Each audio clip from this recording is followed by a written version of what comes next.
Buenos días a todas y a todos quienes se conectan el día de hoy. Me da mucho gusto verles en esta que es la última sesión del Seminario Ciudad Habitable para Todas y Todos en el ciclo de Autoras en las Urbes, la historia contrapelo. Este ciclo inició en agosto y termina el día de hoy con una súper conferencista, que es la doctora María Eugenia Guadarrama Olivera. Como es la última sesión del año, la dinámica del día de hoy va a ser, primero voy a introducir la sesión, voy a presentar a la doctora, va a haber una parte de preguntas y respuestas y comentario del público, el cual voy a moderar y para ello les pedimos que quien quiera hacer alguna pregunta cuando sea el momento, levante la mano usando las reacciones de Zoom que están abajo en su pantalla, o si no, prendan su cámara y levanten la mano y ya yo veo que ustedes quieren preguntar o participar y son muy bienvenidos a hacerlo. Y también pueden poner comentarios y preguntas a lo largo de la sesión a través del chat. Como saben, este es un espacio de respeto y cordialidad entre toda la gente que estamos aquí. Entonces sí les pido que mantengan apagado su micrófono para poder hacer la sesión. Y bueno, pues mi anuncio legal, que es que quien no pueda cumplir con las reglas que permiten desarrollar la sesión, pues será sacado del aula. En realidad esto es algo que siempre digo, nunca sucede, ¿no? Entonces, me da mucho gusto que se unan a la sesión del día de hoy, porque cerramos el seminario con bombo y platillo. Y para nosotros es un honor tener a la doctora María Eugenia Guadarrama impartiendo la sesión del día de hoy, quien nos va a hablar del movimiento urbano popular veracruzano. Ella es doctora en Historia y Geografía con énfasis en Antropología Cultural por la Universidad de Barcelona, donde cursó el programa Mujeres y Sociedad. Es fundadora del Centro de Estudios de Género de la Universidad Veracruzana, que coordinó durante 8 años. Y además es fundadora de la Maestría de Estudios de Género del Centro de Estudios de Género de la Universidad Veracruzana, que también coordinó. Por supuesto, es iniciadora e impulsora de los cursos de género en la Universidad Veracruzana y ha realizado a lo largo de su trayectoria profesional estancias académicas en distintas partes del mundo, en la Universidad Autónoma de Yucatán, en la Universidad de Bretaña Occidental en Brest, Francia, en la Universidad Autónoma de Benito Juárez de Oaxaca y en la Universidad de Barcelona en España.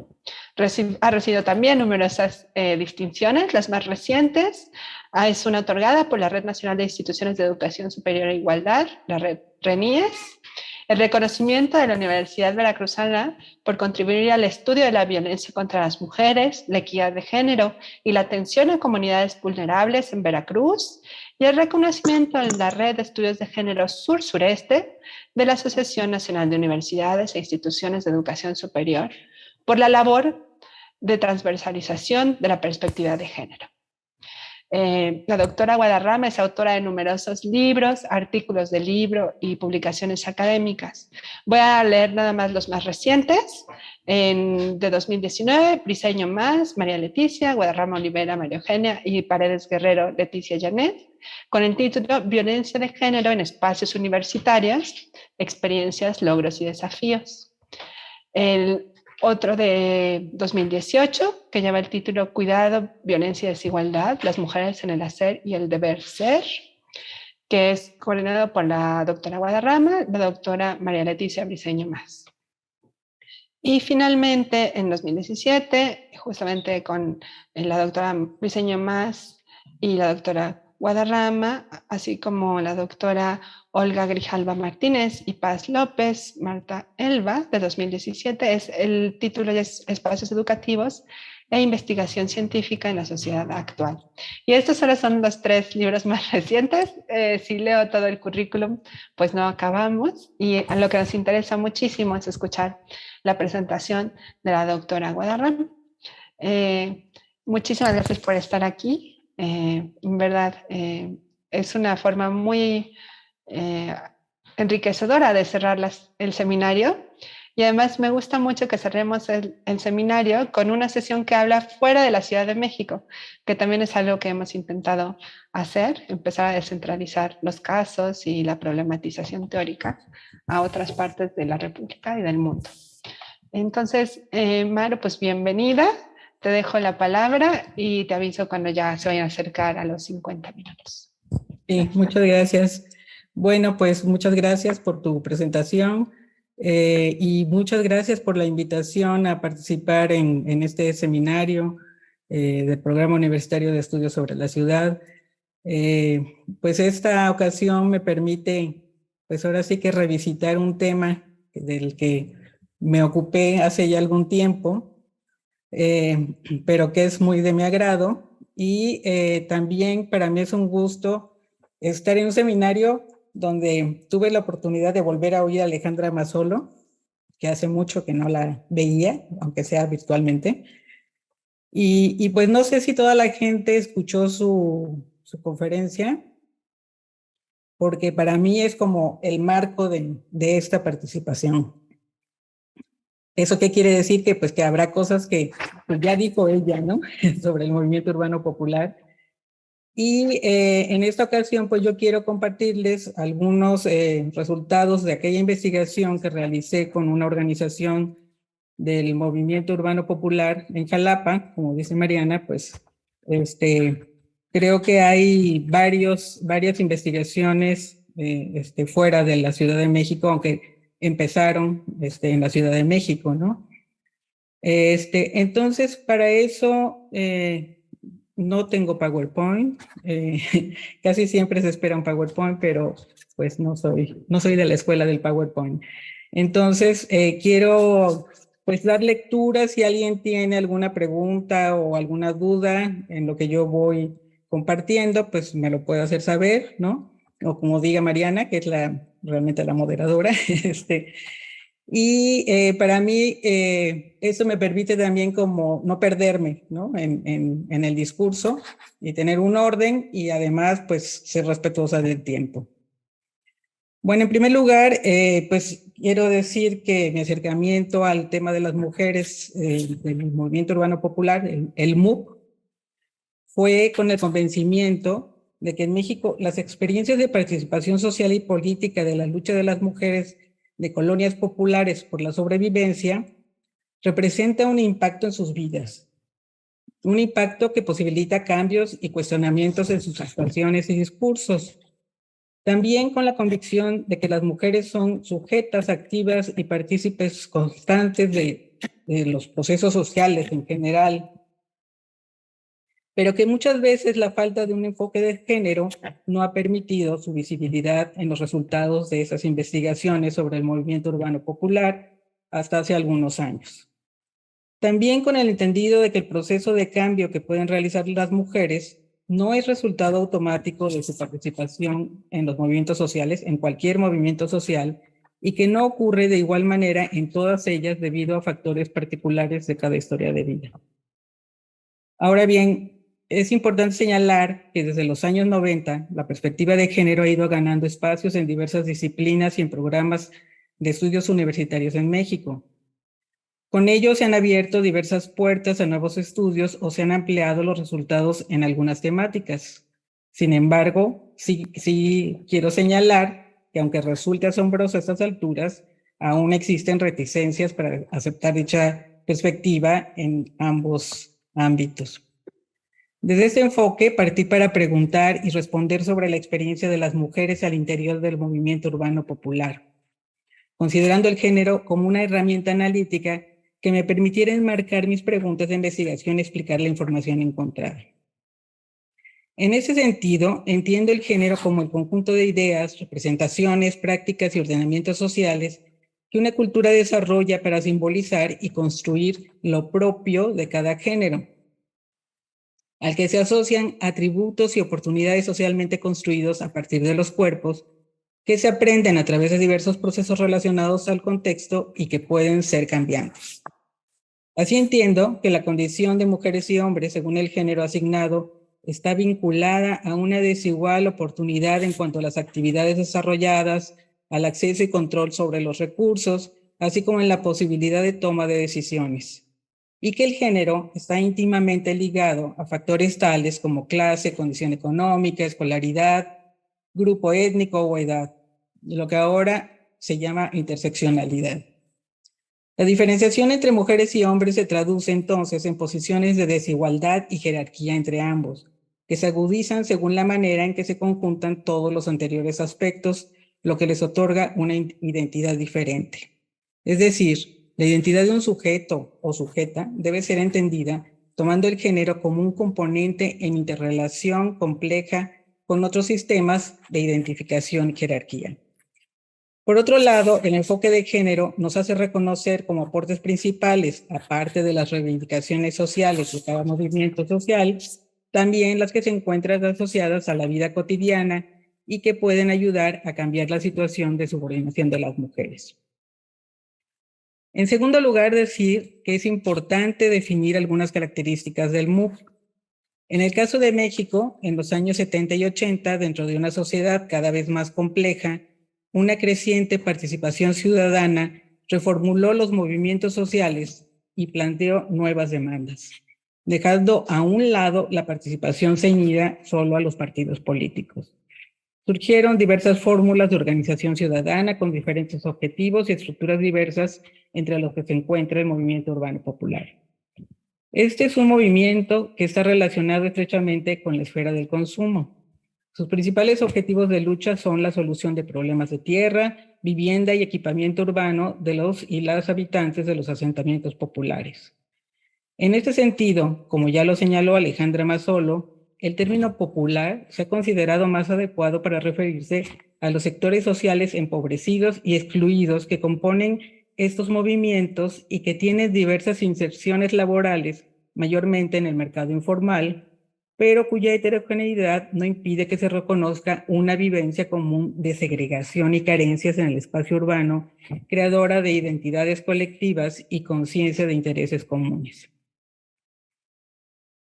Así como cuando se habla del MOOC, como lo propone Florinda Riquer, se estará haciendo referencia a diversas acciones colectivas en las que se han involucrado pobladores de distintos países de América Latina en su búsqueda en las ciudades de un terreno donde asentar su vivienda o lo necesario para construirla y legalizarla, así como acciones encaminadas a lograr el abastecimiento de bienes y servicios para sus lugares de morada. En general, se trata de acciones que dan lugar a grupos organizados que identifican intereses y necesidades comunes y utilizan diversas estrategias para conseguir el reconocimiento de las demandas que plantean por las agencias de gobierno correspondientes. El MOOC, compuesto por una serie de organizaciones sociales, mantiene diversas formas de lucha por parte de los integrantes de los asentamientos populares. Así se observan invasiones y tomas de tierra u obtención ilegal de servicios públicos como el agua y la electricidad, o bien acciones como negociaciones con autoridades, marchas, mítines, tomas de oficinas gubernamentales. Estas formas de lucha se basan en la acción colectiva y el trabajo grupal, niveles que permiten también la obtención del equipamiento urbano, la construcción de viviendas o la organización de otros servicios públicos. El MUP en México tiene sus antecedentes en las primeras etapas de urbanización del siglo XX, en la época posrevolucionaria, periodo en el que, a pesar de que aún predominaban las luchas de carácter agrario, surgieron movimientos urbanos en varios lugares cuando las ciudades empezaron a crecer. Aquí tengo entendido que ustedes tuvieron ya una sesión dedicada al movimiento inquilinario en Veracruz, que precisamente este año cumple 100 años, ¿no? A partir de 1940 se aceleró el proceso de urbanización en México junto con el de industrialización del país. Ello trajo consigo una constante migración de gente del campo a los centros urbanos en busca de mejores formas de vida, lo que produjo profundos cambios en el desarrollo de las ciudades.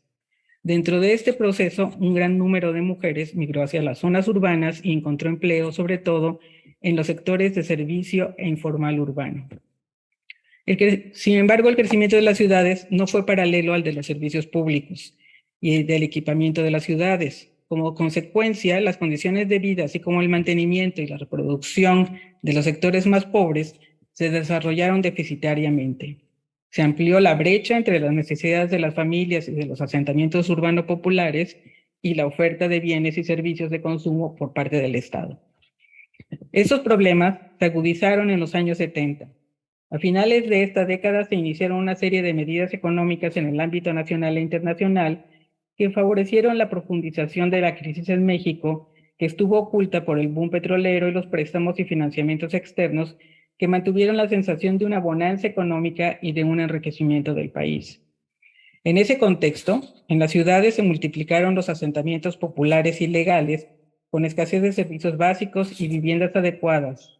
Grandes ciudades perdidas empezaron a proliferar alrededor de los centros urbanos más importantes. A partir de estos años, las reivindicaciones y las luchas urbanas de la población trabajadora comenzaron a girar en torno al suelo, a la dotación de servicios y a los trámites de regularización de la tenencia de la tierra, al mismo tiempo que el papel del Estado como prestador de servicios sociales se debilitó y hubo mayores impedimentos para que siguiera cumpliendo con las diferentes políticas de asistencia con las cuales había tratado de responder a las numerosas y variadas demandas y reivindicaciones sociales, por lo que aumentó el empobrecimiento de la población, en particular, como siempre, en el caso de las mujeres. Estas condiciones llevaron a las unidades domésticas de los asentamientos urbano-populares a desarrollar diferentes estrategias de sobrevivencia que no se circunscriben al ámbito económico, sino que abarcan y trastocan la vida cotidiana de los hogares, de las relaciones entre sus integrantes y de las comunidades.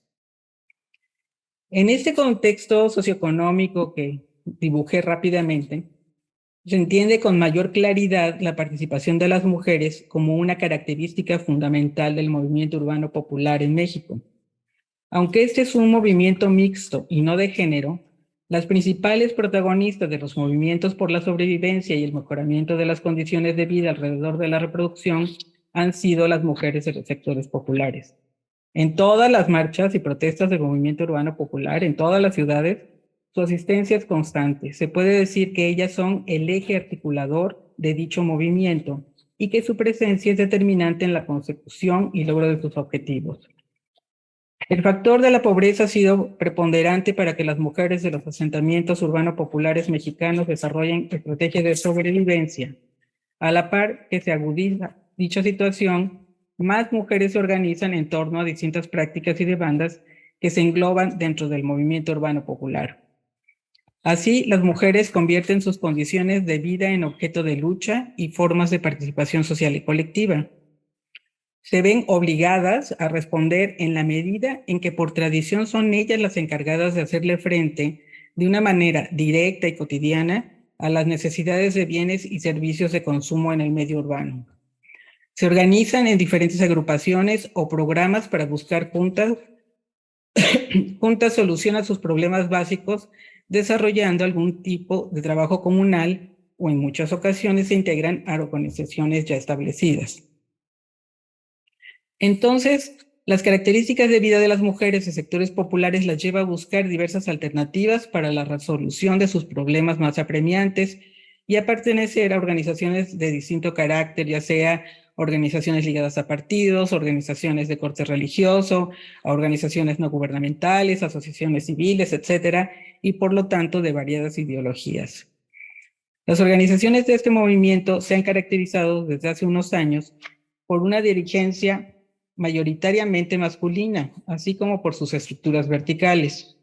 Sumados estos dos aspectos, el resultado es que aunque las mujeres han sido la base de las organizaciones y de sus movilizaciones, por lo general, ellas no acceden a la toma de decisiones ni a los puestos directivos.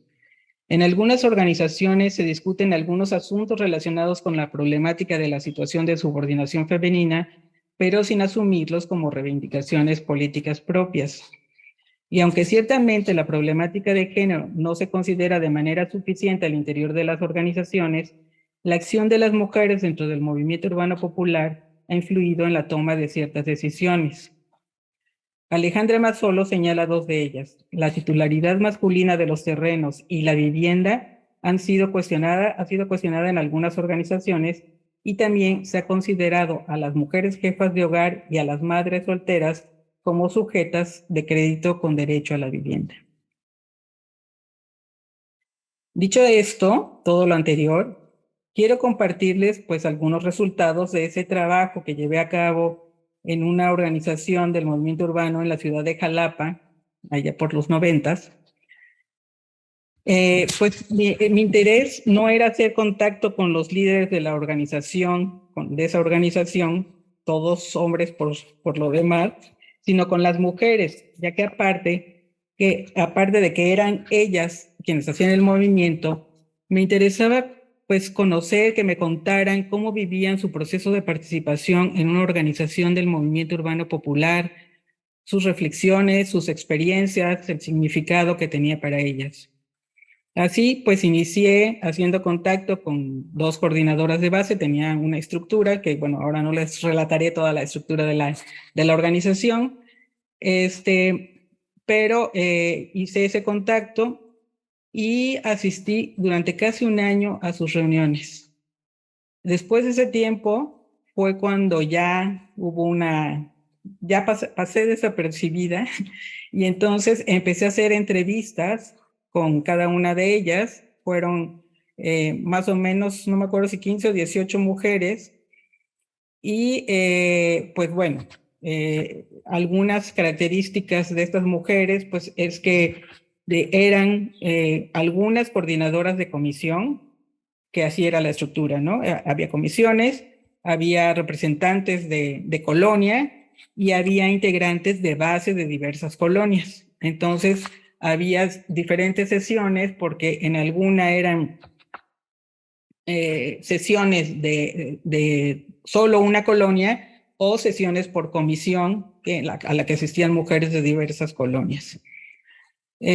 Las edades de las mujeres pues era muy variada, ¿no? Había como entre 40 y 70 años, no había muy jóvenes, probablemente porque es la edad en que tienen hijos más pequeños y menos posibilidades de asistir a esas reuniones, pero tenían más o menos un promedio de 5 y 6 hijos cada mujer, eran casi todas de origen rural. Y bueno, en cuanto a escolaridad, eran varias analfabetas, otras sabían leer y escribir, con 2 años más o menos de primaria y solo 2 casos de secundaria o preparatoria. La mayoría de las mujeres entrevistadas en el momento de la entrevista vivían solas con sus hijos e hijas que ya eran jóvenes, ¿no? Ahora bien, el proceso de participación de estas mujeres era en formas y niveles diferentes. Unas habían mantenido una conexión más abierta con el mundo público y colectivo. Al paso de los años, una cosa que no dije es que deberían tener para poder ser entrevistadas cuando menos 5 años de participar en la organización, porque entonces ya era un tiempo en el que se podría ver algún reflejo, algún impacto, ¿sí?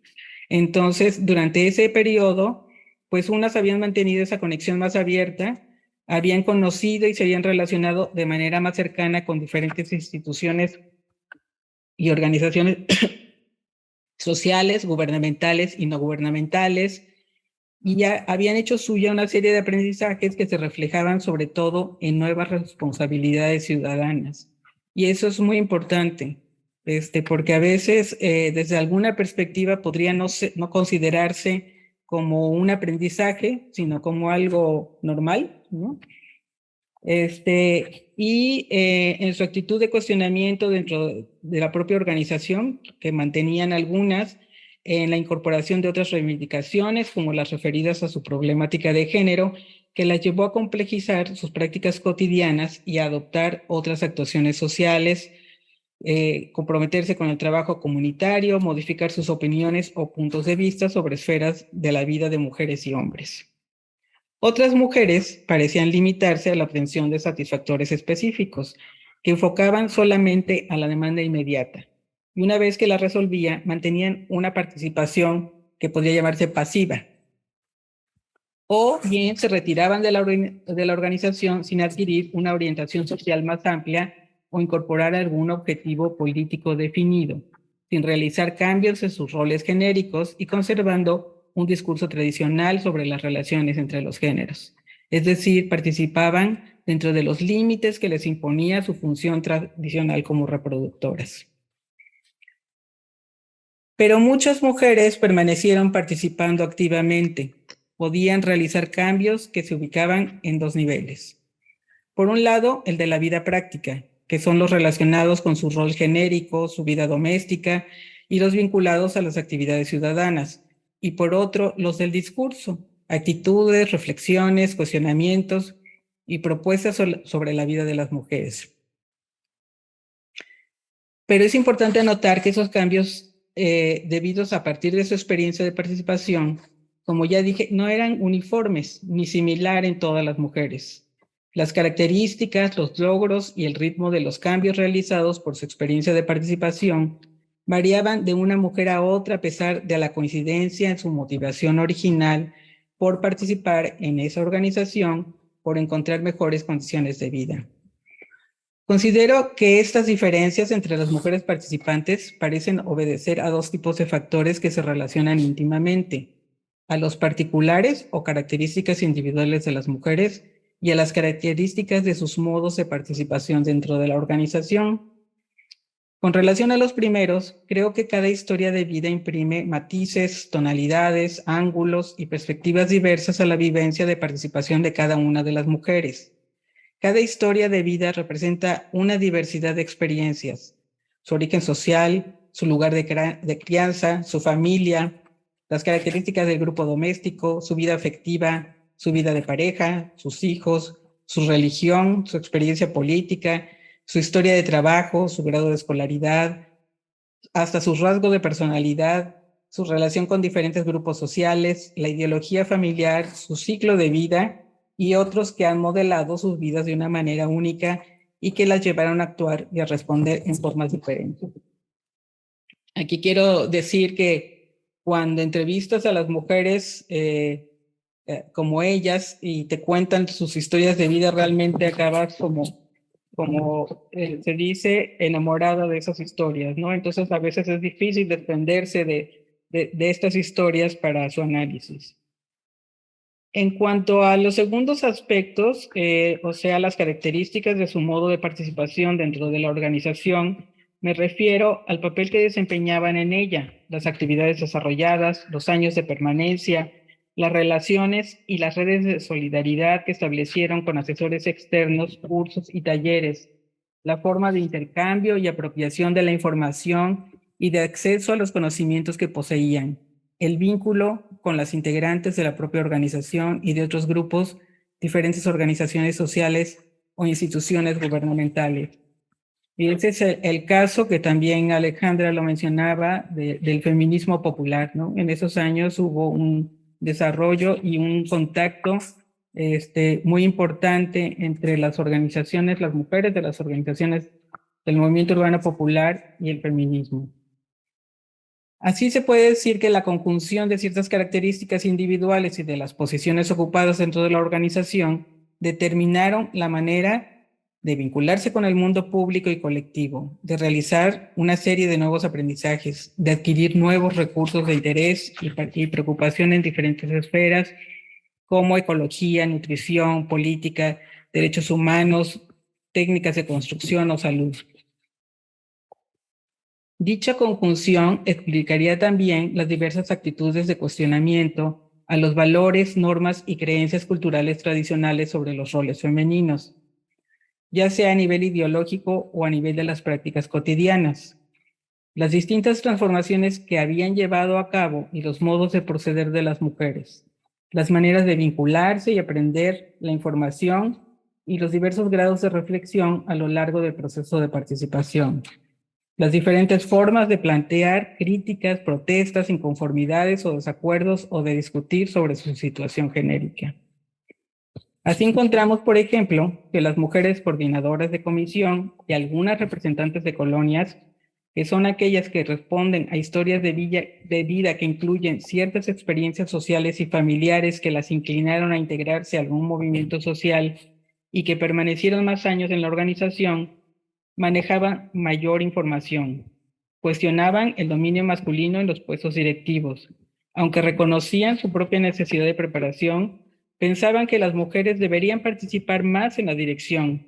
Utilizaban un lenguaje más técnico que las mujeres integrantes de las bases. Participaban más en la toma de decisiones en la elaboración de estrategias de lucha y manifestaban más sus desacuerdos. De esa situación nos hablan los testimonios de las mujeres, que expresaban que si bien todas las mujeres, en mayor o menor medida, desarrollan a lo largo de sus vidas diversas estrategias de resistencia y rebeldía para sobrellevar o cambiar su condición de subordinación genérica, en algunos casos esta actitud se ve reforzada por esa participación social y política, ya que les permite, por un lado, entrar en contacto con circunstancias facilitadoras y formadoras que favorecen la reflexión sobre los cambios positivos en la condición y situación de las mujeres, tanto en ámbitos legales como sociales y culturales, y por otro lado, encontrar espacios de apoyo y colectivización de sus propias experiencias y problemáticas, factores que apoyan las decisiones de transformación de aquellas que así lo deciden. Para ejemplificar lo señalado, me gustaría compartirles algunas reflexiones y testimonios de las mujeres en cuanto a su experiencia de participación en esta organización del movimiento urbano popular. No sé si me dé tiempo de compartirles todos los testimonios, pero me parece muy importante escuchar, aunque sea a través de mi voz, las voces de las mujeres, ¿sí? En cuanto al origen de su participación, todas coincidían en que la búsqueda de soluciones a sus necesidades de vivienda, servicios y alimentación y una vida con mejores condiciones para sus hijos e hijas fue el impulso para entrar en la organización.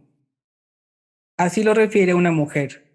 Participo en una organización que existe desde hace como 8 años porque ahí se lucha por agenciarse un terreno, obtener un cachito de tierra, obtener unos servicios. Tiene uno que seguir luchando por todo eso, para tener derecho a esas cosas. Porque si una no lucha, no tiene derecho de nada, ¿y dónde quedan los hijos? Entonces, eso fue un factor en todas las mujeres, ¿no? Manifestar que sus hijos, el bienestar de los hijos e hijas era el motor de su participación. También mencionaron su malestar ante las situaciones de injusticia social como una de sus causas de participación. Y decía la causa principal por la que yo participo en la organización es que todos tengamos una vivienda digna, no de lujo, pero más o menos de la que todos tenemos derecho. No por ser humildes o por ser de escasos recursos no tengamos ese derecho. Opinaban que son las mujeres quienes sostienen el movimiento urbano popular, en parte porque son ellas las que por tradición son las encargadas, como ya dijimos hace rato, de hacerle frente a esas necesidades cotidianas, pero también porque están más conscientes de cómo resolverlas. Otra mujer, en ese sentido, otra mujer decía, en el movimiento urbano popular es más la participación de las mujeres porque son las que se quedan en la casa y los compañeros se van. Las mujeres y los niños son los que más resienten la cuestión de la falta de servicios. Por ejemplo, si no hay agua en la colonia, la compañera tiene que salir lejos para ir a traerla. O la cuestión de la basura, tiene que ir lejos para tirarla. Por eso nosotros vemos que en el movimiento urbano y sobre todo aquí en Jalapa, son las mujeres las que más le meten. Son como un 90% las que andan en el movimiento. No porque tengan tiempo, sino porque sus necesidades las hacen que salgan. Es como en la cuestión de los alimentos, las que pelearon por conseguir los tortibonos, los alimentos subsidiados o el ingreso al PROSOY, que era un programa de soya, fueron las mujeres. Reconocieron las mujeres la importancia de luchar colectivamente para lograr soluciones a sus problemas en las colonias ante la falta de dotación de servicios por parte del Estado. Así lo manifestaba una mujer. Entré a participar porque oí hablar de unos colonos inquilinos solicitantes de vivienda, aquí cerca, que era un grupo que apenas estaba empezando. Entonces me fui a buscarlos, porque una señora también ahí solita me dijo, ¿sabes qué? Ahí hay un grupo de gentes que nos van a ayudar a buscar un lugar a donde vivir. Tú estás sola y yo estoy sola. Vente. Y un día me fui con ella a buscarlos. Yo quería simplemente tener un terreno, como fuera. Entonces me fui a buscarlos y me dijeron, sí, cómo no, nos ponemos a luchar todos juntos para que toda esa gente que está aquí tenga un terreno donde vivir. Y eso era lo que yo quería. Entonces me uní a ellos y empezamos a luchar entre todos juntos. Ahora sí, la unión hace la fuerza, porque cuando me presentaba solita a solicitar un terreno, no hubo, pero cuando nos organizamos y nos unimos muchos, entonces sí hubo terreno rapidito. Me lo dieron como al año y medio. En relación a la permanencia en la organización, explicaron en parte su permanencia después de resueltas sus necesidades inmediatas. O sea, ya estaban resueltas. ¿Por qué permanecían? Porque se daba en ella un punto permanente de encuentro con otras mujeres y sentían el apoyo colectivo. Además de encontrar en las actividades que desarrollaban en la organización, como ellas decían, una razón de vivir diferente, una parte de sus vidas. Así lo manifestaba una mujer. A lo mejor muchos compañeros dicen que para qué se meten, pero yo siento que la vida no sería igual para mí si no estuviera en esto. Inclusive si me saliera de la organización, no me iría con otra organización, me metería a lo mejor a las comunidades eclesiales de base, a un organismo de derechos humanos. Pero el chiste es que estuviera en esto. Siento que esto es para mí parte de mi vida. Imagínate una mujer otra vez a volverse a encerrar o irte a trabajar 8 horas y regresarte a tu casa. Y si no te alcanzó irte a otro trabajo, ¿y después qué? Está bien que luches porque sobrevivas, pero ¿y lo demás? ¿Y los demás? Siento que hay tantas cosas que podemos hacer juntos que no nos damos cuenta. También señalaron sus problemas que enfrentaban por participar. Manifestaron que por su participación muchas de las mujeres de la organización tenían enfrentamiento con sus hijos. También tenían problemas con la pareja o problemas con los vecinos o conocidos. Una mujer decía, aquí tenemos muchos conflictos con las parejas, se pelean, los hombres les pegan a las mujeres, las dejan abandonadas con sus hijos. Hay mujeres que se separaron cuando dimos la lucha por esta colonia, porque había que cuidar aquí. Ya estábamos cansados de que nos traían de un lado para otro, y ahora sí, que para el mes que entra y nada. Entonces llegó un momento en que nos cansamos y aquí nos plantamos. Entonces, por quedarse cuidando los terrenos, hay mujeres que se divorciaron. Los maridos muy celosos, ¿verdad? Muy celosos, pero desatendidos, porque como yo le decía a mi marido, a mí cuídame lo que me voy a comer porque de la honra yo me ocupo. Pero muy dignos ellos, se separaron porque las mujeres se quedaban ahí y decían, ¿sabrá Dios con quién se habrán quedado? Entonces hubo muchas mujeres que sí de veras se divorciaron o se separaron de su pareja. También con los vecinos, como decía otra mujer, los que no participan siempre han dicho que una anda en esta organización porque no tiene uno que hacer en su casa, porque le gusta a una andar por allá de mugrosa, de pachanga o le dicen a uno lo peor. Como ellos no saben en qué anda una, por eso la critican mal, pero a veces cuando entra alguna persona de la organización dice, no, pues sí, no es como lo estábamos criticando. Así ha pasado que muchas dicen que anda uno por allá, que no sé qué, y ya después se dan cuenta que anda una porque quiere seguir luchando en algo, no nada más porque anda uno aplanando las calles o que anda por allá con fulano o que sube y baja y el esposo la está esperando. En esos casos, la respuesta de las mujeres era variada. Algunas mujeres sí se retiraron de la organización o disminuyeron sus actividades dentro de la misma al mínimo indispensable para seguir considerándose integrantes de ella, dando más prioridad a los asuntos familiares que a los de la organización. Otras enfrentaron y resolvieron los conflictos por los hijos y las hijas y mantuvieron una actitud de reto en el cumplimiento de las actividades domésticas o las postergaron, dándole prioridad a cursos, talleres o reuniones de la organización social, de la organización sobre los asuntos familiares. Las mujeres manifestaban las satisfacciones que tenían al participar, como el hecho de defender a compañeras que aún no saben y de compartir con otros sus conocimientos e información. En esta dinámica de la organización entre las mujeres era notorio el hecho de que las mujeres mayores, digamos, aconsejaban a las mujeres más jóvenes, ¿no? Con frases como no dejes que te pisen la sombra, etcétera, ¿no? Animándolas a participar. Las mujeres señalaron que su participación las había relacionado con asesores externos y vinculado a esos cursos y talleres que mencionaba antes, que eran muy variados, ¿no? De lo que les había dado nuevos intereses y preocupación en diferentes esferas. Hablaron de los aprendizajes y conocimientos que habían adquirido como integrantes de la organización del Movimiento Urbano Popular, como uno de los factores que les había llevado a continuar participando. O sea, ellas tenían ya su terreno, algunas colonias ya estaban establecidas, algunas colonias empezaban a tener sus servicios, pero ellas querían seguir en la organización por seguir aprendiendo y tomando estos talleres. Una de las mujeres dice, empecé a participar en la organización en el 84. Fui de las iniciadoras, de las fundadoras. Antes yo ya estaba en un partido donde era aprender la cuestión teórica de la cuestión de línea de masas. Entonces mi trabajo era más acompañar y aprender con los compañeros, de inmiscuirme en la cuestión de buscar los terrenos de las faenas, de las asambleas.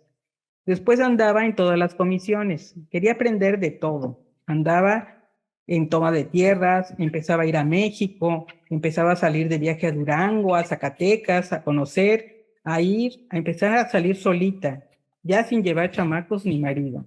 Eso fue el principio, puro aprender, puro aprender. Al principio, mi primer año casi no hablaba. Nada más se me subían los colores. Me escondía hasta atrás, donde estaban las compañeras más jodiditas. Yo me ponía hasta ahí para que no me vieran. Me daba mucha vergüenza hablar al principio. Era activa, pero no hablaba. Daba mucho mi opinión. Hablaba, pero en grupos chiquitos, de 6 o 7. Ahí sí hablaba, pero demás como que me engentaba. Ya en el segundo o tercer año había cosas que no me gustaban y luego me ponía a brincar. El trabajo fue que le empezara a agarrar el hilo porque ya después iba a meterme a cualquiera de las asambleas y a dar mis puntos de vista y mis concepciones de lo que yo creía. Las mujeres mencionaron los aprendizajes y conocimientos que adquirieron en sus años de participación y cómo influyeron definitivamente en sus vidas. Resaltaron que esos aprendizajes se han traducido en haber perdido el miedo para desarrollar actividades como votar. Una de las mujeres me decía, es que a lo mejor usted no se da cuenta, pero el hecho de ir a una oficina a tramitar nuestra credencial es un avance, ¿no? Esa señora decía, yo siento que las compañeras han respondido, pues partimos de cero. La gente no sabía ni siquiera hablar para ir a buscar su credencial de lector. Llegaban temblando y la persona que las atendía les decía, domicilio. Y ellas se quedaban así todas espantadas.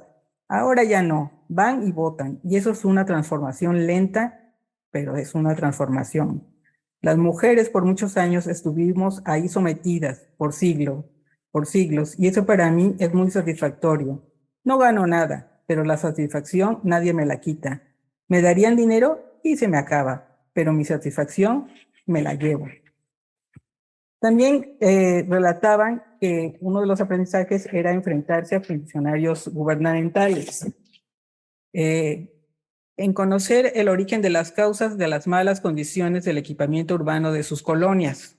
También en saber cómo exigir al gobierno para encontrar solución a algunas de sus necesidades cotidianas. Una de las mujeres decía, no necesitamos que vengan y que nos lo vengan a hacer.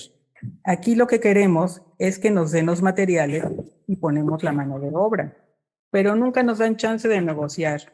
Uno solito están acostumbrados, o creo que es la manera que nos oigan, de exigir, de decir, de hacernos escuchar, a que nos levantemos en marcha, tapemos las calles, paremos el tráfico, porque le dicen a uno que sí, pero no le dicen cuándo. Entonces es cuando nos ponemos a exigir, a presionar al gobierno para que se nos atienda.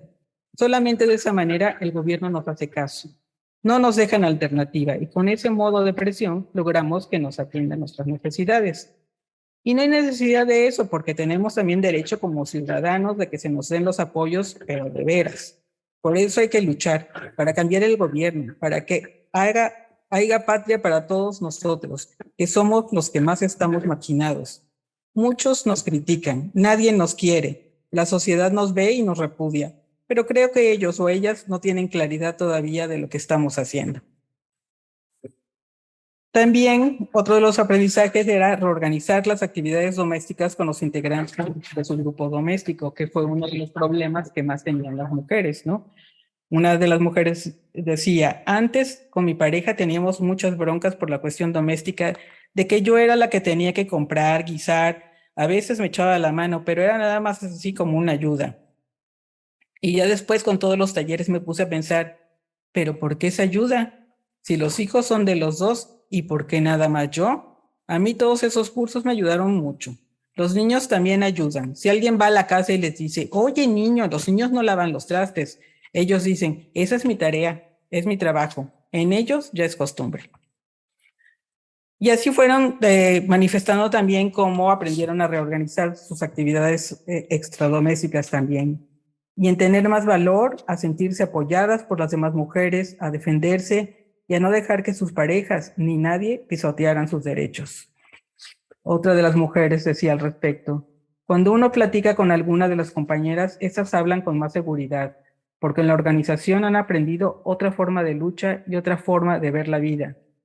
Siento que el estar ahí dentro nos ha hecho como más amistosas. Nos une el espíritu de lucha y esa distinción como hermandad que hay entre todas las mujeres. Cuando hay alguna reunión, algún festival, todas las compañeras vienen aquí, están gustosas. A veces se sacan comisiones, se apuntan las que quieren participar en los trabajos que ellas quieren.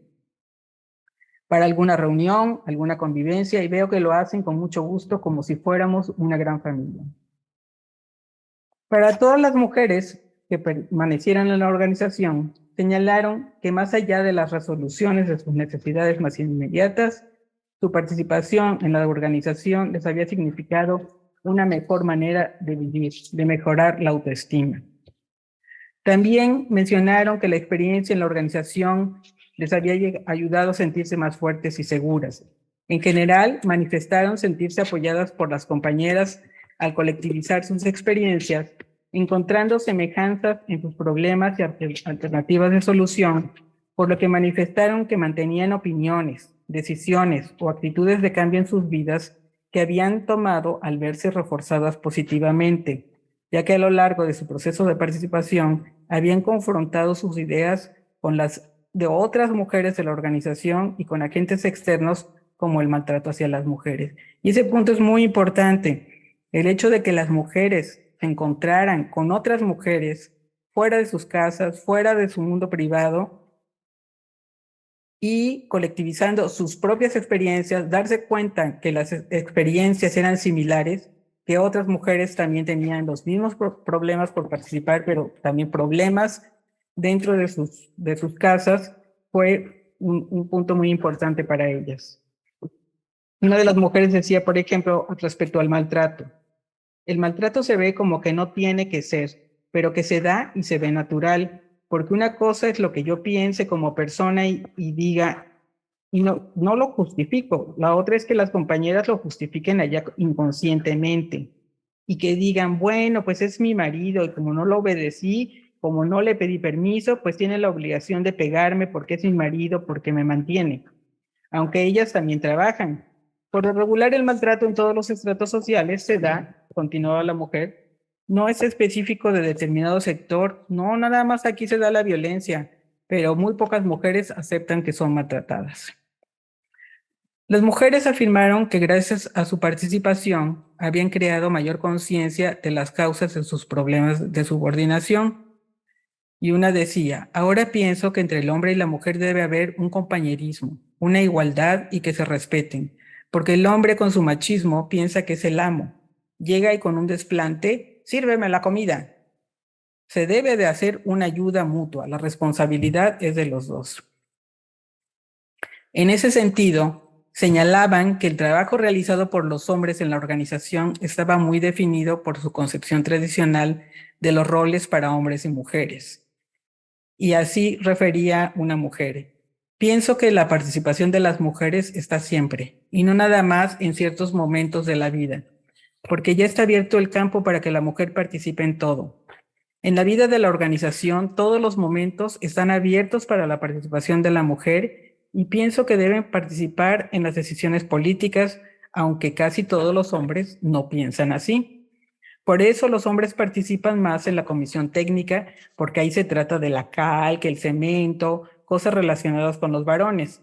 En las comisiones de salud y abasto tampoco quieren participar, pues ellos creen que eso es nada más de las mujeres. Creen que nada más debe estar la mujer porque es el acarreo de comida y la salud. que la mujer es la que tiene que ver si se enfermó el esposo, el hijo, que si los tesis y cosas por el estilo. Eso es sobre todo en el sector urbano y estamos luchando para que se integren los señores. Y es el famoso trabajo de cuidado, ¿no?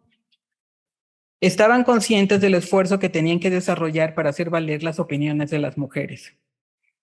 Ese testimonio lo refleja.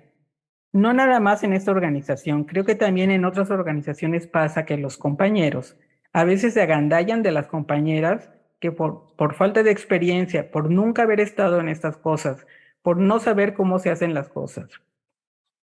El problema es que luego sienten que las mujeres son propiedad de la organización.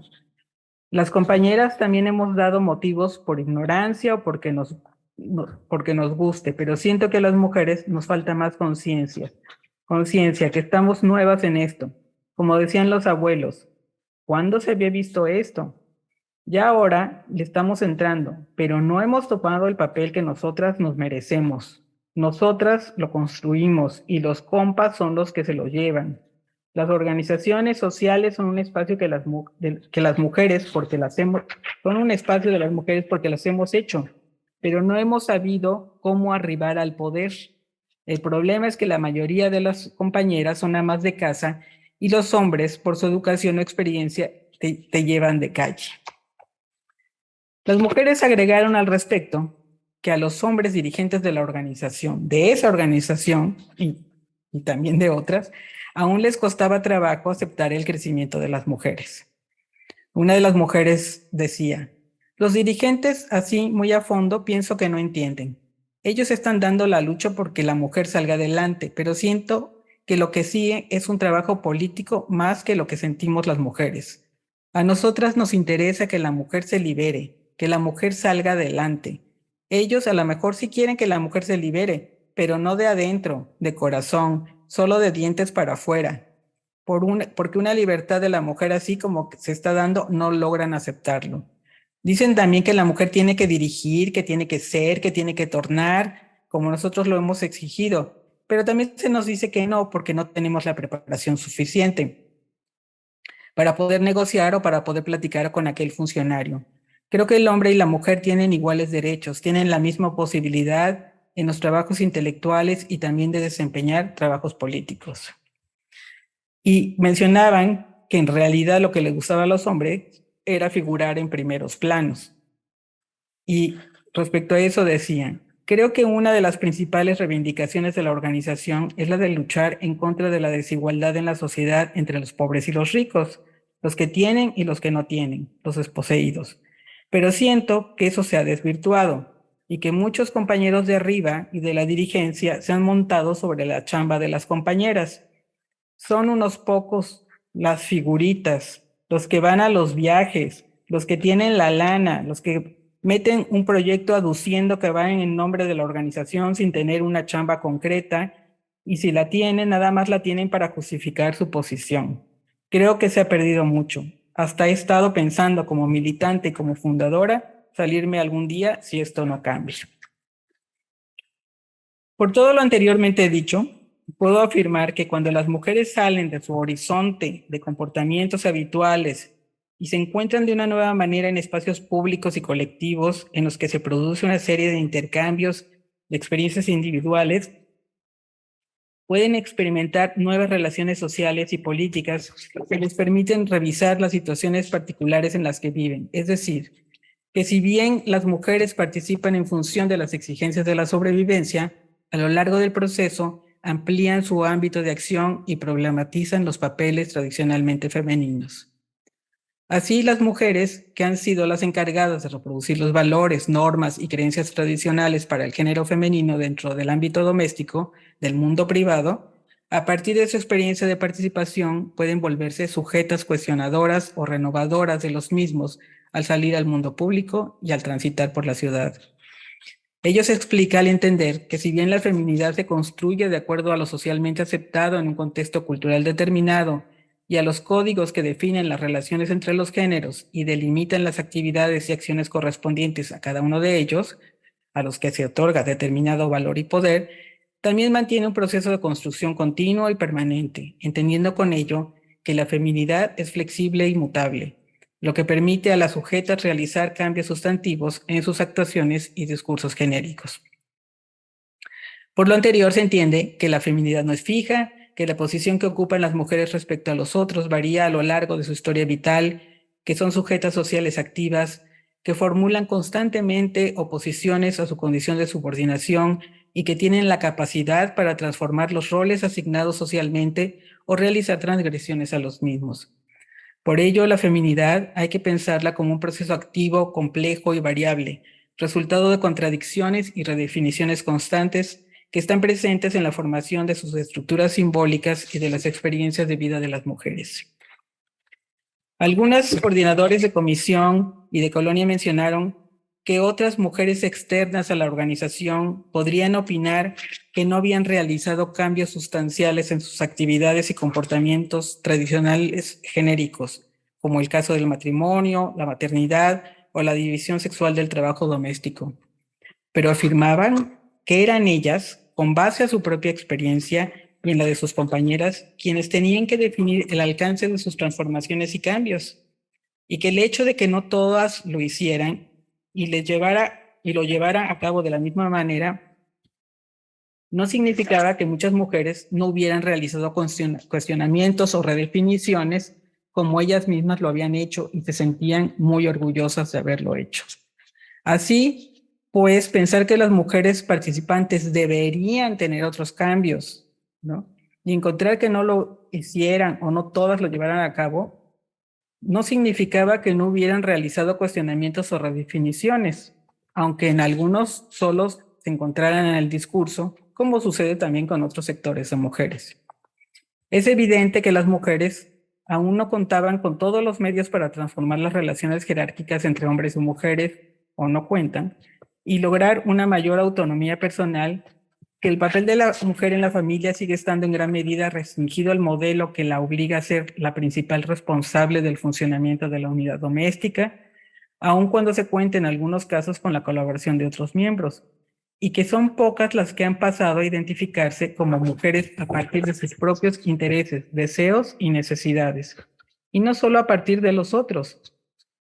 Mujeres que siguen y seguirán manifestando contradicciones y conflictos sociales y afectivos al tratar de abandonar un modelo asignado, de construir un modelo alternativo de feminidad y de llevar a cabo simultáneamente actividades de participación social, remuneradas y domésticas, que cuando se plantea una vida ideal para las mujeres, muchas reflejan los modelos proporcionados por las relaciones sociales y la propia cultura, que están presentes con gran fuerza a pesar de que en el plano práctico cotidiano de sus propias vidas se pongan constantemente en cuestionamiento, con una permanente tensión entre lo normativo y lo actual. Que no todas las mujeres pueden resolver los conflictos derivados de la presión familiar y social que enfrentan por su participación, por lo que reducen sus actividades en la organización o se retiran de ella. Que si bien la participación de las mujeres en los movimientos sociales puede facilitar cambios favorables en sus vidas, su prioridad es resolver la problemática de mejorar las condiciones básicas que les aseguren la posibilidad de ejercerlos. Que sus condiciones de pobreza permiten que se reproduzcan los hábitos y costumbres tradicionales que las limitan para realizar cambios, y que la organización, como otras organizaciones del movimiento urbano popular, no ha logrado construir una relación igualitaria entre hombres y mujeres que la integran, ni asumir dentro de sus reivindicaciones las de género. Pero al ver a las mujeres, aparte de realizar una jornada de trabajo doméstico y extradoméstico, correr a las reuniones semanales, desplazarse de sus colonias al lugar de sesión, coordinar reuniones y participar en ellas regularmente, proponer proyectos, realizar las tareas asignadas, hacer y repartir volantes, asistir a cursos de capacitación electoral, votar, hablar de ya no tener miedo de enfrentar situaciones desconocidas o amenazantes, realizar acciones como cierres de tortillerías, bloqueos de caminos, ocupaciones de oficinas, integrarse a diferentes comisiones de trabajo de la organización y, por lo tanto, atender diferentes reuniones semanales para estar enterados de todo y porque nos gusta aprender, decían, asistir a diversos actos de protesta, marchas, mítines, plantones, negociar con las autoridades y funcionarios, dejar a los hijos, enfrentar problemas con su pareja, asistir solas a reuniones en otras ciudades y estados, movilizarse en búsqueda de financiamientos, compartir los conocimientos con sus compañeras y defenderlas, cuestionar a sus compañeros de organización y muchas otras actividades, una concluye que estos son comportamientos y experiencias muy diferentes a las tradicionalmente concebidas para las mujeres y para las mujeres de colonias populares, y que todo ello les ha significado nuevos aprendizajes y cambios en los roles genéricos desempeñados y en su actuación social que van más allá de una mera extensión de lo doméstico. Finalmente, decimos que al reflexionar sobre cómo interpretar la participación de las mujeres en sectores populares en el movimiento urbano popular, sobre el impacto de este en sus actuaciones y discursos de género, tengo presente la larga historia de tensiones entre el deber ser normativo de las actuaciones y discursos femeninos y las constantes transgresiones y oposiciones por parte de las mujeres de las mismas, así como su importante participación en los movimientos sociales de América Latina y México. Así, por un lado, es un hecho que el punto de partida de la lucha de las mujeres por la sobrevivencia se ubica desde su rol de género en la esfera doméstica, como responsables de encontrar solución a las múltiples necesidades básicas y de mejoramiento de sus condiciones de vida, que lo hacen sin estar interesadas en la dimensión política de sus actividades participativas, ni pensar en hacer suyos nuevos conocimientos e informaciones o transformar su situación de subordinación. Esta tercera jornada le significa mayores cargas de trabajo y un elevado costo en trabajo y energías, y que su participación puede resultar en una extensión y reforzamiento de las actitudes y comportamientos femeninos tradicionales, como ya vimos. Pero también tengo claro que la potencialidad de su participación en procesos autogestionarios y reivindicativos ligados con el consumo y la reproducción familiar va más allá del nivel de resolución, y que pueden promover al mismo tiempo la solidaridad, la cooperación horizontal, las prácticas democráticas y los derechos humanos. Desencadenar aprendizajes que resuelven necesidades prácticas y despertar la conciencia social de las mujeres respecto a sus intereses estratégicos de género. Es por ello que a partir de los testimonios y de las observaciones realizadas a lo largo de esta investigación, considero que dicha participación también puede significar el cuestionamiento o el rompimiento con la situación de marginación social y de subordinación de las mujeres, pues las pone en contradicción con sus roles genéricos habituales al enfrentarse consigo mismas y con las y los otros, con nuevos intereses, con actividades diversas, con renovadas y novedosas estrategias de solución y con un nuevo mundo de información. Es decir, las mujeres de sectores populares actúan como sujetas activas en el campo de las relaciones sociales, y al entrar en un proceso de participación colectiva que las sitúa en el mundo público, político o de la sociedad civil, pueden descubrir, formular, complejizar o ampliar reivindicaciones de género, en ocasiones latentes o fragmentadas, en el ámbito doméstico, y enfrentar y redefinir el modelo genérico en el que están insertas, por lo que considero que se puede aceptar la idea planteada inicialmente sobre el impacto positivo transformador en sus actuaciones y discursos de género de la experiencia de participación de las mujeres en una organización social, el movimiento urbano popular. Por lo tanto, se puede concluir que la incorporación de las mujeres a nuevas acciones colectivas y públicas que se originan en los problemas de terrenos y viviendas, de servicios públicos, de equipamiento urbano, de abasto, etcétera, las vincula con otros ámbitos, las acerca a otras reivindicaciones, las lleva a innovar, les otorga otros conocimientos para encontrar nuevas representaciones en el imaginario de su feminidad y modificar esa forma de sus comportamientos cotidianos entre las personas mujeres. Me parece que las palabras de Alejandra Mazzollo en su libro Defender y cambiar la vida, mujeres en los movimientos urbanos populares, sirven muy bien para definir los resultados encontrados en ese trabajo y finalizar esta presentación. Orientadas al cambio, dice Alejandra, ponen en crisis el cómodo estereotipo de la mujer latinoamericana, sumisa, controlada y conservadora, y levantan polvaredas de irritación, sospechas y agresiones. Estos son parte de los riesgos de participar en los movimientos sociales emergentes de América Latina, que han despertado un entusiasta interés de investigación y debate. Pluralidad de nuevos actores sociales y multiplicidad de campos de conflicto, identidades simbólico-expresivas, politización de lo social y alargamiento de la esfera de la política comprendiendo asuntos de la vida cotidiana, prácticas colectivas de carácter particularistas, defensivas y reactivas frente a la crisis, pretensión de autonomía y de un nuevo orden democrático incluyente, lucha por adquirir una ciudadanía efectiva e influyente, son rasgos que se destacan en el perfil social de los movimientos emergentes. Pues muchas gracias. Muchas gracias, Maru. Qué enriquecedora conferencia. Y hay muchas felicitaciones en el chat por los testimonios, porque como mencionabas al inicio, son muy potentes, ¿no? Lo que comparten las mujeres que entrevistaste. Pues además es muy hermoso porque nos permiten ver algo que fuimos a lo largo del seminario, ciertos conceptos, ciertas reflexiones, ¿no? De cómo el cuidado se tiene que ver con la ciudadanía de quien está cuidando, cómo se negocian las relaciones de poder dentro de la casa y fuera de la casa al momento de hacer redes, ¿no? De construirse como sujeto político, ¿no? Porque al fin y al cabo estas mujeres lo que hacen es descubrir a través de una lucha por algunas necesidades muy domésticas a lo mejor, pues un camino de organización, ¿no? Con otras mujeres, con otros iguales y dentro de la organización misma. Entonces, qué hermoso testimonios y qué hermosa conferencia. Muchísimas gracias, Maru. Tenemos aquí varias preguntas.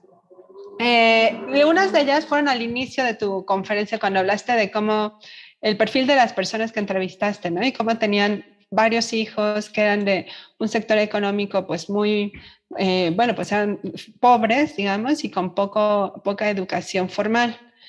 Entonces, bueno, aquí había una pregunta, por ejemplo, de cuáles eran cómo habían logrado insertarse en su participación política con esta negociación de las labores de cuidados, teniendo en cuenta que tienen 5 hijos o varias personas a quienes cuidar.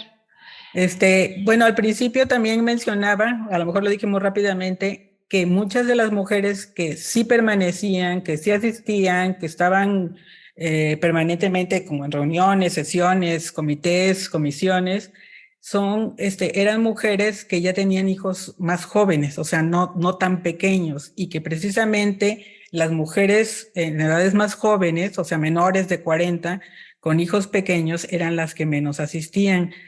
Pero también había algo, y eso no es nada más de este movimiento, en otro proyecto que trabajé también con mujeres de las colonias, se dan esas alianzas entre mujeres y entre vecinas, ¿no? Entonces bueno, voy a la comisión, te quedas con mis hijas o con mis hijos, ¿no? Entonces era el apoyo entre ellas inclusive para cocinar, ¿no? Mete la ropa que no sé a qué horas vengo, o se queda mi hija con la tuya porque me quedo a vigilar el terreno, etcétera, ¿no? Entonces creo que lo que contó mucho ahí, o cuenta, ¿no? En los casos de que aún esta organización, o sea, no solo de esta organización, es el hecho de la solidaridad entre mujeres. Muchas gracias, Maru. Sí. Y mira, tengo aquí otras preguntas justo similares a estas estrategias y luego a mí me gustaría que si nos puedes hablar un poco más de las actividades, porque por ejemplo hablas de estas tomas de tortillerías, a mí me gustaría saber más de las actividades, o sea, esto de la defensa del terreno, bueno, sí, pero por ejemplo el de las tortillerías yo no lo ubicaba y me gustaría mucho si luego nos puedes platicar un poco más. Y no sé si quieres que te lea algunas preguntas que hay en el chat y luego juntamos otra ronda de preguntas. Okay. Dice Gabriel, bueno, primero una felicitación, que son magníficos testimonios. Y dice, ¿cuántas mujeres más o menos participan en la organización? Y el cambio de personalidad de las mujeres que mencionaste, ¿es debido a la influencia de las otras mujeres mayores o por el trabajo que se está llevando dentro de la propia organización o en estas redes de colaboración entre mujeres? Y por otro lado, el tema de la violencia hacia las mujeres, ¿no? Si en tu opinión se reduce la violencia o el maltrato intrafamiliar a las mujeres que participan en la organización. Y finalmente una última pregunta de Gabriel es sobre sí es posible que a raíz del trabajo de la organización las mujeres se puedan empoderar. Que yo creo que estaban ahí, pero si lo puedes hacer más explícita tus reflexiones, sería muy... Sí, bueno, empiezo por las tortillerías, porque precisamente no solamente fue, como dices, Mariana, digamos, lo tradicional en estos movimientos, ¿no? Que es pues la toma de terrenos, o sea, la toma ilegal de terrenos o de servicios, ¿no? Como los famosos diablitos de, pues me conecto a la luz, me robo el agua, ¿no? Sino también el hecho de salir más allá de esos lugares o de esas ubicaciones de terreno y tomar oficinas, pero a mí también me llamó mucho la atención en ese momento la toma de tortillerías, porque las tortillas, pues como elemento básico de alimentación, empezaron a subir los precios y una de las mujeres, que en ese momento tenía como 40 años, que es una de las mujeres que está relacionada con alguna otra de las preguntas, digamos, más empoderadas, ¿no? Se disfrazaba de supermujer y se hizo un disfraz, ¿no? Un traje especial y llegaba a las tortillerías representando a las mujeres, ¿no? Entonces era como la que encabezaba la toma de las tortillerías, de pues nos llevamos las tortillas porque están muy caras, ¿no? Entonces, sí son actividades que si no hubieran estado en la organización, si no hubieran estado acuerpadas entre ellas, pues seguramente ellas solas no las hubieran hecho, ¿no? Ahora, estos cambios en las mujeres como producto de otras mujeres mayores, no necesariamente, ¿no? O sea, porque depende, como decía hace rato, de las historias de vida, de las experiencias políticas o sociales. Por ejemplo, esta mujer que decía de las cuestiones, de las bases eclesiales, ella tenía una relación con la iglesia, relación que había cuestionado, porque decía sí, mucho bla, bla, bla, mucho bla, bla, bla, pero pues no vemos algo efectivo, ¿no? Pero sí tenía esa experiencia de participación, incluso hablaba de un cura, y bueno, ustedes saben, no solo aquí en Veracruz, en muchas partes también, en esos momentos había pues muchas bases eclesiales, ¿no? En la que seguían, pues no sé, Freire y esas enseñanzas, que sí tuvieron un impacto en las mujeres participantes, pero creo que no solamente era la influencia de las mujeres mayores, creo que entre ellas había mujeres que eran muy fuertes, ¿no? Y creo que esas lideresas naturales, digamos, sí fueron influyendo, ¿no? Con sus ejemplos, con sus tomas de decisiones en otras mujeres. Y en ese sentido me acuerdo mucho que, bueno, eso es otro tema, ¿no? Acerca de las entrevistas, pero yo les preguntaba dónde querían ser entrevistadas. La mayoría me decían que en sus casas, porque vivían solas, no tenían una pareja. Pero en un caso, que fui a la casa de la señora y yo decía, bueno, esta señora la entrevisto y casi no habla, casi no me dice nada, ¿no? Qué raro. Pero de repente me di cuenta que es que el marido estaba en el cuarto de junto, ¿no? Y entonces la oía y pues ella se medía en sus discursos, entonces tuvimos que cambiar la entrevista a otro lugar. Respecto a la violencia, yo creo que sí, ¿no? O sea, sabemos, bueno, y ahora más que nunca, ¿no? En este contexto tan tremendo que vivimos de violencia en el país y bueno, en Veracruz, ni se diga. Pero desde entonces, la cuestión de violencia hacían mucha referencia a esa violencia, ¿no? O sea, las mujeres que tenían como un discurso más, digamos, cuestionador, hablaban de cómo era tan naturalizada la violencia, ¿no? O sea, pues en los testimonios lo dicen, no le tenía lista la cena y pues me pegaba porque pues casi era como su deber, ¿no? Y darse cuenta que eso no tenía por qué ser así.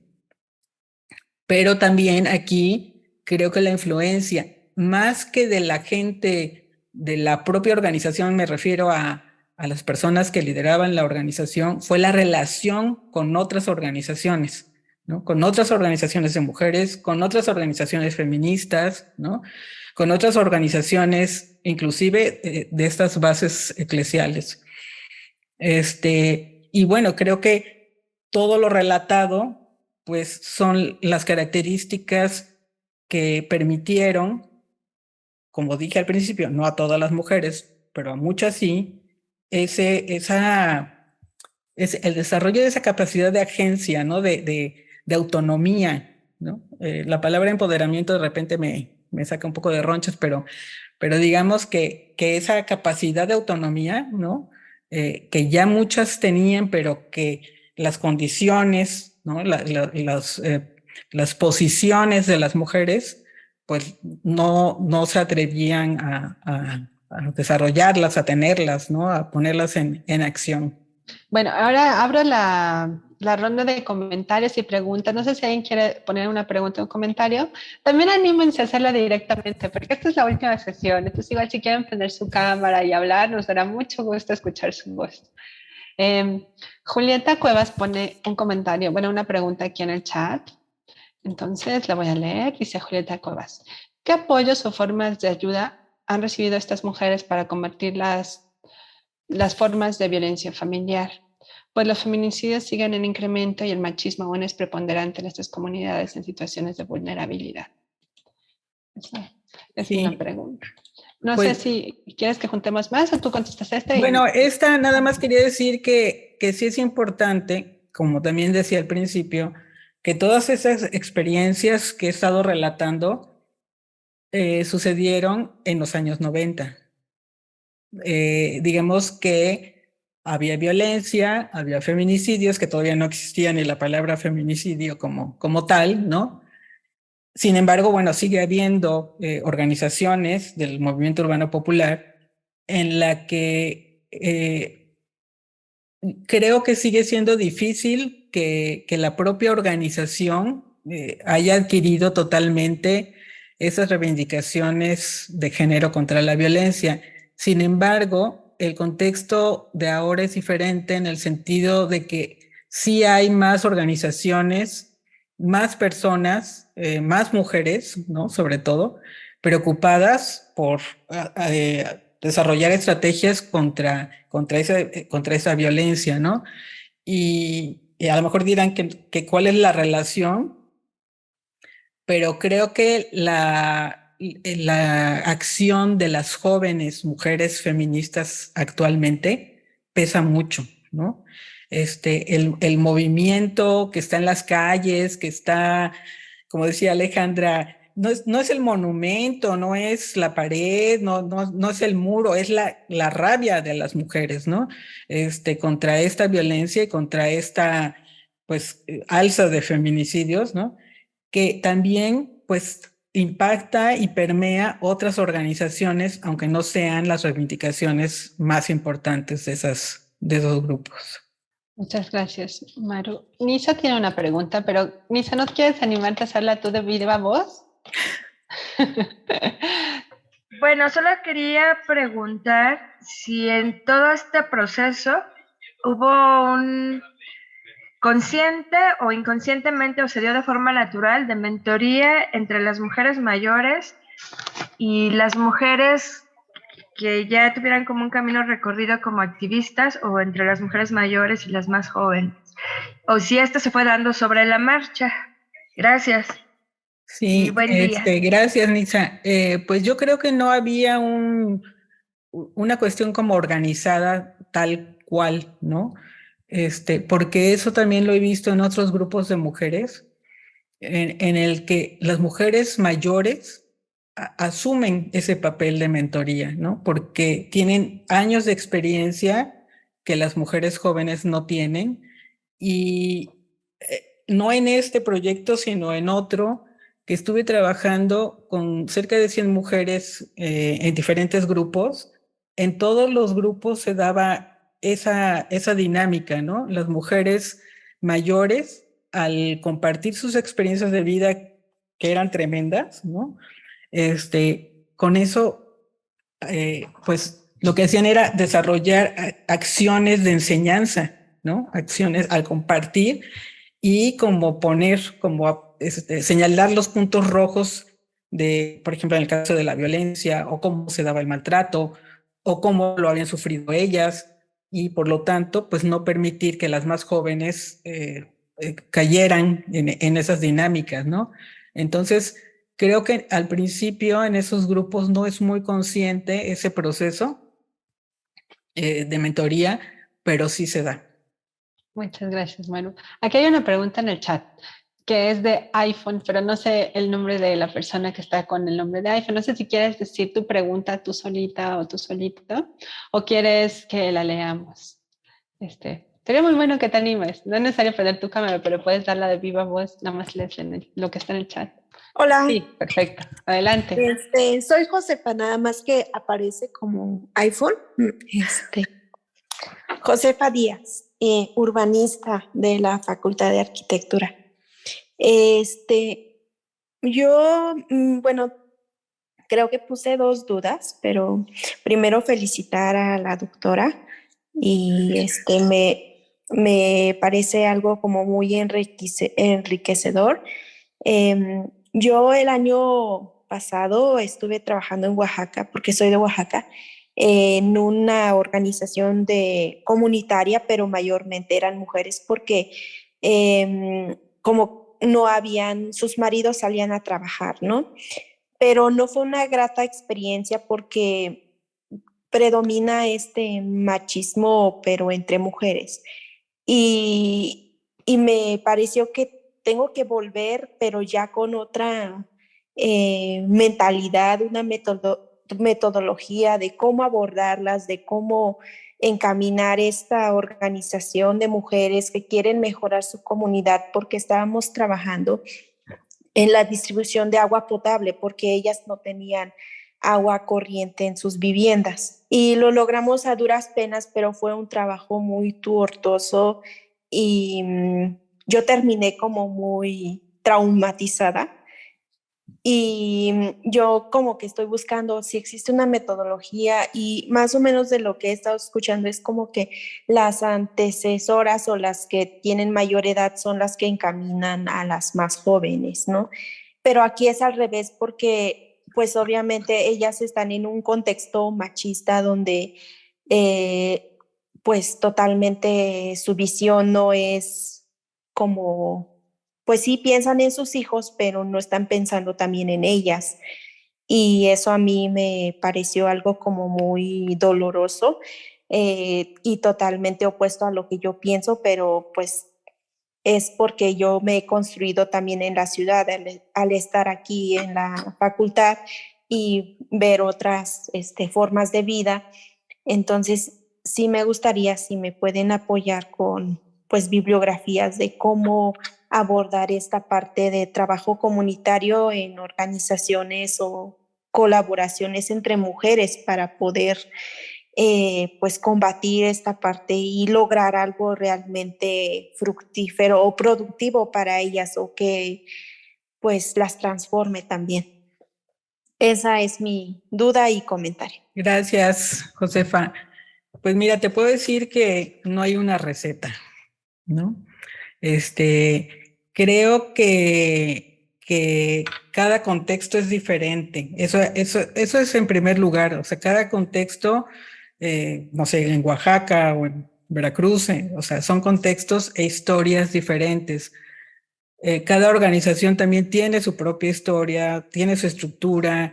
Las mujeres, pues también provienen de diferentes lados. Entonces, pues no conozco, o sea, mayores detalles de la organización que dices, porque habría que saber, por ejemplo, si son mujeres de origen indígena o cuántos años tienen viviendo en la ciudad, qué mujeres son, cuáles son sus características. Pero creo que sobre todo hay que pensar que quien va, o sea, tú o yo o alguien externo, no puede llegar a decidir cómo debe ser, ¿no? Nosotros tenemos en nuestro centro de estudios en la universidad una maestría, como le llama CONACYT, de profesionalizante, ¿no? en el que tenemos una discusión precisamente sobre este tema, sobre la intervención, pero colaboración.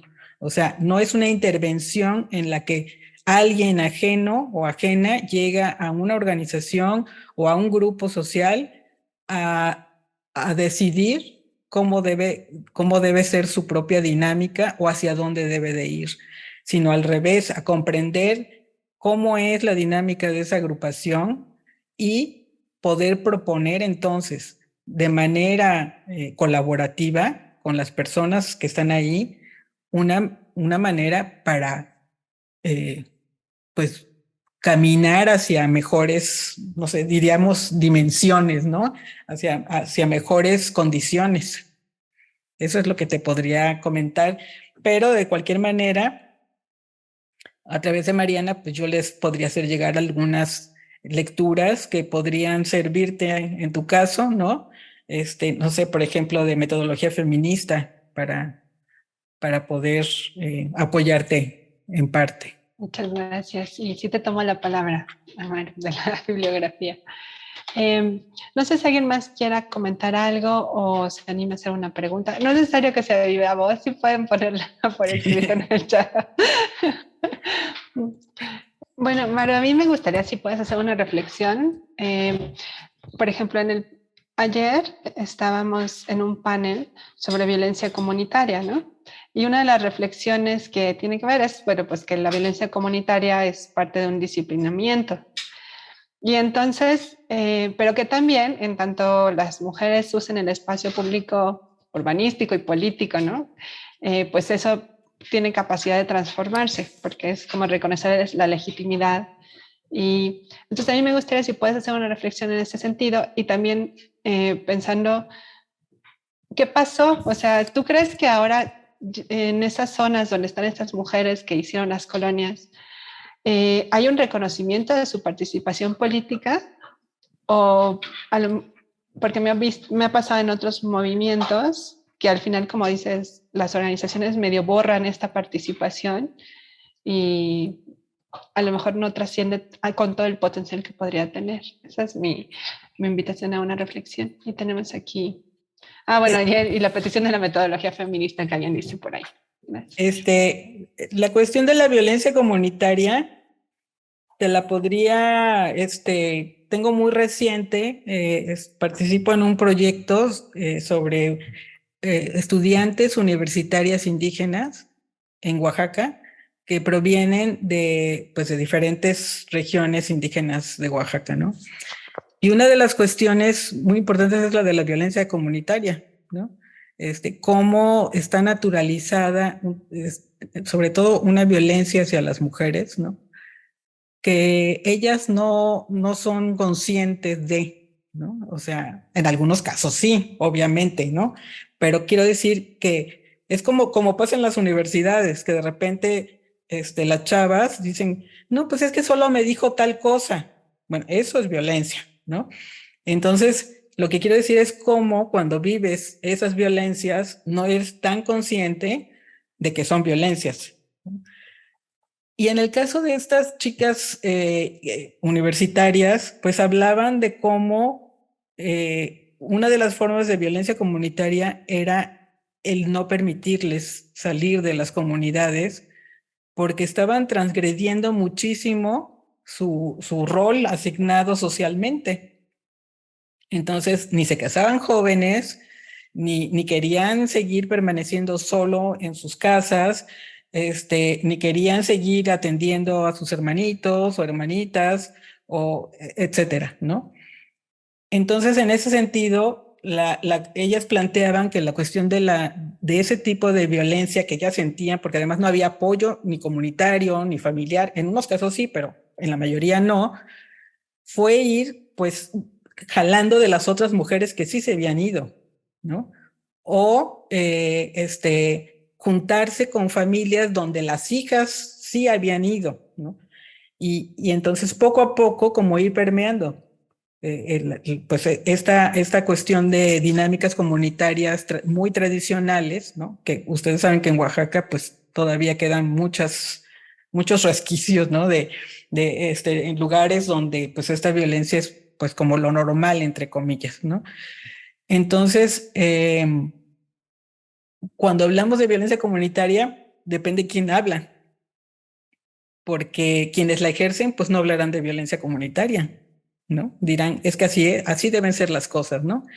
Entonces, en ese sentido, creo que sí hay que pensar muy bien quiénes hablan, quiénes la definen y quiénes deciden si existe o no existe, ¿no? Y la otra ya se me olvidó.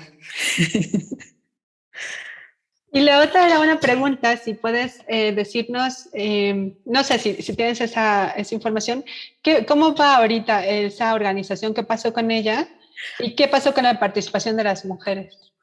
Sí, pues mira, esa organización, creo que como varias organizaciones de esa época, estuvieron ligada a gente que salía de las universidades públicas, ¿no? Y claro, estoy hablando de gente formada en sociología o en antropología, pues con unas influencias marxistas, ¿no? Maoístas inclusive, ¿no? Y creo que perdieron esa fuerza a lo largo de los años, ¿no? Pues esta organización, digamos que varió a lo largo de los años, ¿no? Y obviamente, pues esa cuestión de la toma de calles, de las masas, ¿no? Que salían a las calles, etcétera, pues eso se perdió. Y, y en parte, no precisamente hablando solo de esta organización, pero creo que en algunas organizaciones también influyó mucho la cuestión ¿cómo diré? Como de tomar ese impulso político y social para que la gente que permanecía en esa organización, sobre todo la gente que lideraba, pasara a una participación política formal y se volvieran, no sé, por ejemplo, diputados o se volvieran algún puesto formal, ¿no? Como política o político. Y pues eso fue restando, ¿no? Y bueno, ya sabemos que ahora sí que los movimientos sociales nacen, crecen, se reproducen y se mueren, ¿no? Entonces, pues eso podría decir para no dar muchos detalles. A mí ya me ganó el chisme para saber si algunas mujeres llegaron a puestos de elección popular o más formales. Fíjate que no, creo que fueron más las personas que estaban en lo más alto de la jerarquía, ¿no? Y bueno, muchas en su momento, sobre todo las mayores, no hablaban de retirarse, pero sí de permanecer en apoyo a otras mujeres, ¿no? No con el interés de decir, bueno, a ver qué de aquí, pues a ver qué saco, ¿no? O a ver qué me pagan, o a ver qué me ofrecen, ¿no? Sino como que era esa lucha, y yo creo que a lo mejor a veces no dimensionamos esos alcances porque, por ejemplo, nosotras como mujeres decimos, no, pues yo quiero otra cosa, ¿no? ¿Qué es eso de solo votar como si fuera un gran logro, ¿no? Entonces, podría decir que muchas de esas mujeres, eso era como lo que querían seguir haciendo. Y ahora sí que con el testimonio que nos compartiste de la sacada de la credencial de elector, pues en realidad votar es un gran logro, ¿no? Y muchas gracias por esos testimonios porque sí sensibilizan al contexto. No sé si alguien tenga alguna otra pregunta o comentario o cerramos ahora con la conferencia de la doctora Guadarrama. Por favor, aprovechen. No es necesario que lo digan de viva voz. Pueden también poner un comentario por chat. Yo con mucho gusto lo leo. Bueno, aquí alguien mencionaba el teatro urbano popular, pero como no es pregunta, está complicado. Si te hacen alguna cuestión a ti ya directamente, porque ya vi que están preguntando sobre la tarea, entonces diles que yo los voy a calificar. No, para nada. Es que en realidad nuestro seminario es muy voluntario. Quien quiera entrar, se inscribe y listo. Y lo que nos une es el amor por el tema y la inquietud de aprender, ¿no? Sobre el tema. Entonces, pues tú fuiste, como sabes, la sesión de cierre del ciclo de este año y ahora nada más falta que les platique a quienes están aquí el tema del trabajo final, que es con lo que calificamos la asistencia y un trabajo final. Bueno, Entonces, pues muchísimas gracias, Maru. y entonces yo me retiro antes de que los empieces a torturar. Y pues muchísimas gracias por la invitación, gracias a quienes estuvieron aquí presentes, ¿no? Siempre reflexionar sobre temas que nos parecen importantes, pues es un gusto, ¿no? Y pues muchas gracias, Mariana. Muchas Hasta gracias. luego. Hasta luego.